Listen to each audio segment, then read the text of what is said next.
আজ আমি বানিয়ে নিচ্ছি রুই মাছের বাটি ভাপা। তার জন্য রুই মাছের গাদা পিসগুলোকে টুকরো টুকরো করে কেটে নিয়েছি। আর নিয়ে নেব একটা বাটি, ননস্টিকের বাটি নিয়ে নিয়েছি। এর মধ্যে আমি দিয়ে দেব মাছের টুকরোগুলো, দিয়ে দিলাম টমেটো কুচি, রসুন কুচি, বেশ খানিকটা পেঁয়াজ কুচি,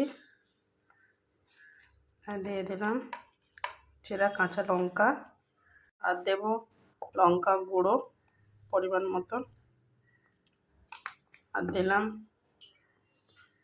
হলুদ গুঁড়ো। অল্প একটু ম্যারিনেশন করার জন্য দিয়ে দেবো সর্ষের তেল।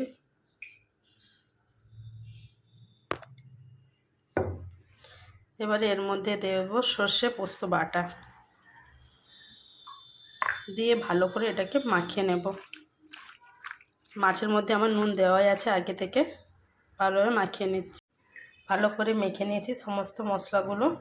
এবারে এইভাবে মিনিট 15কে ঢাকনা দিয়ে রেখে দেব। গ্যাসের চুলোয় বসিয়ে দিয়েছি। মিনিট 10-15-20 মিনিট পর গ্যাসটাকে জেলে দিলাম, আর দিয়ে দেব পরিমাণ মতো জল। জল দিয়ে ভালো করে নাড়াচাড়া করে নিয়েছি, চামচ দিয়ে উপর নিচ করে নিলাম। এবার এটা ফুট ধরার জন্য ওয়েট করব।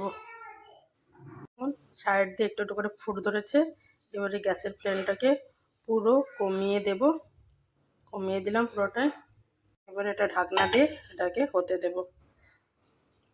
আপনারা নুনটা একটু চেক করে নেবেন, মাঝে মাঝে চামচ দিয়ে এদিক ওদিক করে দেবেন। রসটা অনেকটা কমে এসেছে, আর মাছগুলো দেখুন সেদ্ধ হয়ে গিয়েছে। এবারে এর মধ্যে আমি অ্যাড করে দেব একটা আমচুর। যার কাছে আমচুর নেই, বাজারে মার্কেটে কেনা আমচুর পাউডার পাওয়া যায়, ওটা দিতে পারেন। এটা এবারে দিয়ে দেবো এর মধ্যে, যাতে এটা একটু ঝাল ঝাল টকটক হয়। মিনিট 2 ঢাকনা দিয়ে একটু হতে দেব। রেডি হয়ে গিয়েছে পোনা মাছের বাটি ভাপা। একবার বাড়িতে বানান, খেয়ে দেখুন, অবশ্যই ভালো লাগবে। ভালো লাগলে অবশ্যই লাইক আর কমেন্ট করবেন।